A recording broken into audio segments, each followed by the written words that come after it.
The Everyday Life of Abraham Lincoln, by Francis Fisher Browne. Chapter 29a. The Last of Earth. Events of the last day of Lincoln's life. The last Cabinet meeting. The last drive with Mrs. Lincoln. A final act of pardon. The fatal evening. The visit to the theatre. The assassins shot. A scene of horror. It is something to be ever gratefully remembered, that the last day of Lincoln's life was filled with sunshine. His cares and burdens slipped from him like a garment, and his spirit was filled with a blessed and benignant peace. On the morning of that fatal Friday, the 14th day of April, the President had a long conversation at breakfast with his son Robert, then a member of Grant's staff, who had just arrived from the front with additional particulars of Lee's surrender, of which event he had been a witness. The President listened with close attention to the interesting recital. Then, taking up a portrait of General Lee, which his son had brought him, he placed it on the table before him, where he scanned it long and thoughtfully. Presently he said, "It is a good face. It is the face of a noble, brave man. I am glad that the war is over at last." Looking upon Robert, he continued, "Well, my son, you have returned safely from the front. The war is now closed, and we will soon live in peace with the brave men who have been fighting against us. I trust that the era of good feeling has returned, and that henceforth we shall live in harmony together." After breakfast the President received Speaker Colfax, spending an hour or more in discussing his plans regarding the adjustment of matters in the South.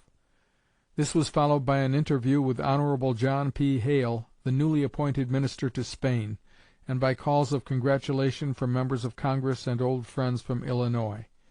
Afterwards he took a short drive with General Grant, who had just come to the city to consult regarding the disbandment of the army and the parole of prisoners.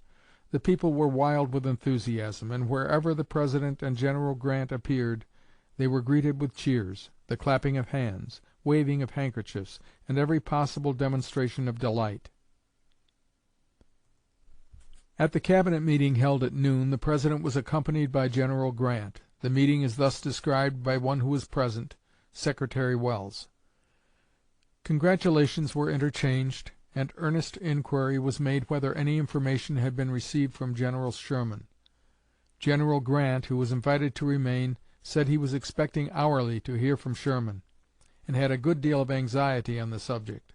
The President remarked that the news would come soon and come favorably. He had no doubt, for he had last night his usual dream, which had preceded nearly every important event of the war. I inquired the particulars of this remarkable dream. He said it was in my department. It related to the water; that he seemed to be in a singular and indescribable vessel, but always the same, and that he was moving with great rapidity toward a dark and indefinite shore; that he had had this singular dream preceding the firing on Sumter, the battles of Bull Run, Antietam, Gettysburg, Stone River, Vicksburg, Wilmington, etc. General Grant remarked with some emphasis and asperity that Stone River was no victory, that a few such victories would have ruined the country, and he knew of no important results from it. The President said that perhaps he should not altogether agree with him, but whatever might be the facts, his singular dream preceded that fight. Victory did not always follow his dream, but the event and results were important. He had no doubt that a battle had taken place, or was about being fought. "And Johnston will be beaten, for I had this strange dream again last night. It must relate to Sherman. My thoughts are in that direction, and I know of no other very important event which is likely just now to occur." Great events, adds Mr. Welles in his diary, did indeed follow, for within a few hours the good and gentle as well as truly great man who narrated his dream closed forever his earthly career. After the Cabinet meeting the President took a drive with Mrs. Lincoln, expressing a wish that no one should accompany them. His heart was filled with a solemn joy which awoke memories of the past to mingle with hopes for the future, and in this subdued moment he desired to be alone with the one who stood nearest to him in human relationship. In the course of their talk together he said, "Mary, we have had a hard time of it since we came to Washington, but the war is over, and with God's blessing we may hope for 4 years of peace and happiness, and then we will go back to Illinois and pass the rest of our lives in quiet." He spoke, says Mr. Arnold, of his old Springfield home, and recollections of his early days, his little brown cottage, the law office, the court room, the green bag for his briefs and law papers. His adventures when riding the circuit came thronging back to him. The tension under which he had for so long been kept was removed, and he was like a boy out of school. "We have laid by," said he to his wife, "some money, and during this term we will try and save up more, but shall not have enough to support us. We will go back to Illinois, and I will open up a law office at Springfield or Chicago, and practice law, and at least do enough to help give us a livelihood." Such were the dreams, the daydreams of Lincoln on the last day of his earthly life. Mr. Neal, the President's private secretary, states that between 3 and 4 o'clock of this day he had occasion to seek the President to procure his signature to a paper. "I found," says Mr. Neal, "that he had retired to the private parlor of the House for lunch. While I was looking over the papers on his table to see if I could find the desired commission, he came back, eating an apple.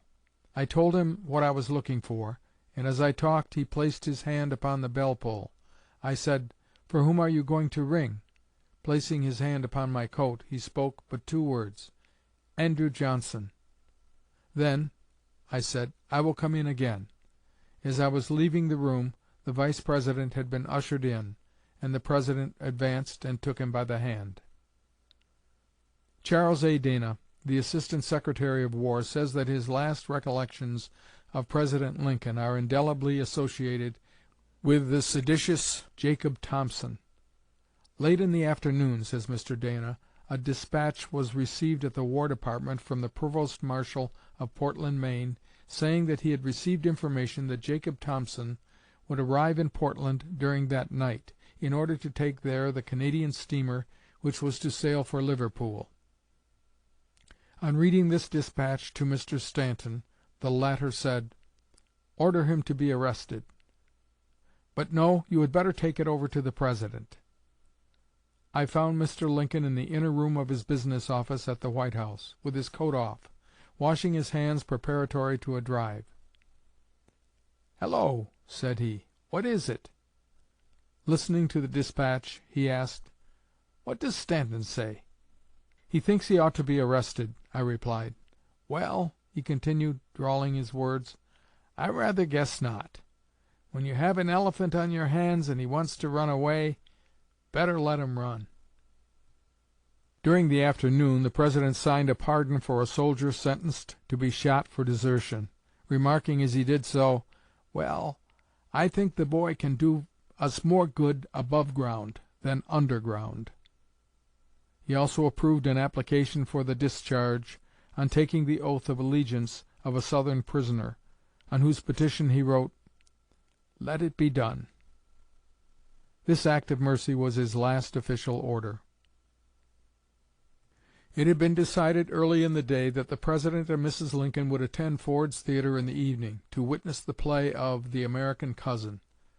Lincoln had invited General Grant to accompany his party to the theater, saying that the people would expect to see him and should not be disappointed. But the General had declined, as Mrs. Grant was anxious to start that afternoon to visit their children, who were at school in Burlington, New Jersey. As the hour approached for leaving for the theater, the President was engaged in a conversation with 2 friends, Speaker Colfax and Hon. George Ashmun of Massachusetts. The business on which they had met not being concluded, the President gave Mr. Ashmun a card on which he had written these words, "Allow Mr. Ashmun and friend to come in at 9 A.M. tomorrow. A. Lincoln." He then turned to Mr. Colfax, saying, "You are going with Mrs. Lincoln and me to the theater, I hope?" Mr. Colfax pleaded other engagements, when Lincoln remarked, "Mr. Sumner has the gavel of the Confederate Congress, which he got at Richmond to hand to the Secretary of War, but I insisted then that he must give it to you, and you tell him for me to hand it over." He then rose, but seemed reluctant to go, expressing a half determination to delay a while longer. It was undoubtedly to avoid disappointing the audience to whom his presence had been promised that he went to the playhouse that night. At the door he stopped and said to Speaker Colfax, who was about to leave for the Pacific coast, "Colfax, do not forget to tell the people in the mining regions, as you pass through, what I told you this morning about the development when peace comes. I will telegraph you at San Francisco." It was 9 o'clock when the Presidential party reached the theater. The place was crowded. Many ladies in rich and gay costumes, officers in their uniforms, many well-known citizens, young folks, the usual clusters of gas lights, the usual magnetism of so many people, cheerful, with perfumes, music of violins and flutes, and over all, and saturating all, that vast, vague wonder, victory, the nation's victory, the triumph of the Union, filling the air, the thought, the sense, with exhilaration more than all perfumes. As the President entered, he was greeted with tremendous cheers, to which he responded with genial courtesy. The box reserved for him at the right of the stage, a little above the floor, was draped and festooned with flags. As the party were seated, the daughter of Senator Harris of New York occupied the corner nearest the stage. Next her was Mrs. Lincoln, and behind them sat the President and Major Rathbone, the former being nearest the door. In his quiet chair he sate, pure of malice or guile, stainless of fear or hate, and there played a pleasant smile on the rough and careworn face, for his heart was all the while on means of mercy and grace. The brave old flag drooped o'er him, a fold in the hard hand lay. He looked perchance on the play, but the scene was a shadow before him, for his thoughts were far away. It was 10:30, and the audience was absorbed in the progress of the play, when suddenly a pistol shot, loud and sharp, rang through the theatre. All eyes were instantly directed toward the President's box, whence the report proceeded.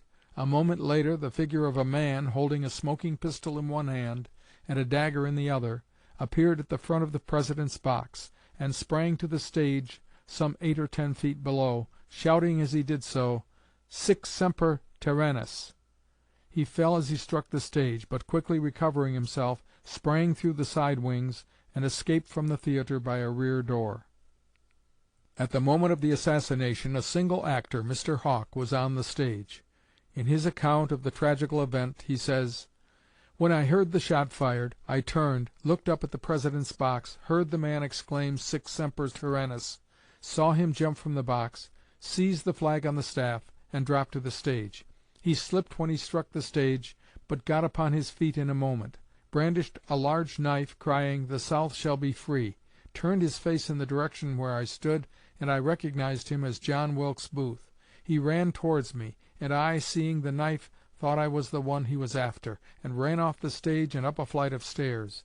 He made his escape out of a door directly in the rear of the theatre, mounted a horse, and rode off. The above all occurred in the space of a quarter of a minute, and at the time I did not know the President was shot." Scarcely had the horror-stricken audience witnessed the leap and flight of the assassin when a woman's shriek pierced through the theatre, recalling all eyes to the President's box. The scene that ensued is described with singular vividness by the poet Walt Whitman, who was present. A moment's hush, a scream, the cry of murder, Mrs. Lincoln leaning out of the box, with ashy cheeks and lips, with involuntary cry, pointing to the retreating figure, "He has killed the President!" And still a moment's strange, incredulous suspense, and then the deluge, then that mixture of horror, noises, uncertainty, the sound, somewhere back, of a horse's hoofs clattering with speed. The people burst through chairs and railing, and break them up. That noise adds to the queerness of the scene. There is inextricable confusion and terror. Women faint. Feeble persons fall and are trampled on. Many cries of agony are heard. The broad stage suddenly fills to suffocation with a dense and motley crowd, like some horrible carnival. The audience rush generally upon it. At least the strong men do. The actors and actresses are there in their play costumes and painted faces, with mortal fright showing through the rouge, some trembling, some in tears. The screams and calls, confused talk, redoubled, trebled. 2 or 3 manage to pass up water from the stage to the President's box. Others try to clamber up. Amidst all this, a party of soldiers, 200 or more, hearing what is done, suddenly appear. They storm the house, inflamed with fury, literally charging the audience with fixed bayonets, muskets, and pistols, shouting, "Clear out! Clear out!" And in the midst of that pandemonium of senseless haste, the infuriated soldiers, the audience, the stage, its actors and actresses, its paints and spangles and gaslights, the life blood from those veins, the best and sweetest of the land, drips slowly down, and death's ooze already begins its little bubbles on the lips. It appears that Booth the assassin had long been plotting the murder of the President, and was awaiting a favorable moment for its execution. He had visited the theatre at 11:30 on the morning of the 14th, and learned that a box had been taken for the President that evening. He engaged a fleet horse for a saddle ride in the afternoon, and left it at a convenient place. In the evening he rode to the theatre, and, leaving the animal in charge of an accomplice, entered the house. Making his way to the door of the President's box, and taking a small Derringer pistol in one hand and a double-edged dagger in the other, he thrust his arm into the entrance, where the President, sitting in an arm-chair, presented to his view the back and side of his head. A flash, a sharp report, a puff of smoke, and the fatal bullet had entered the President's brain.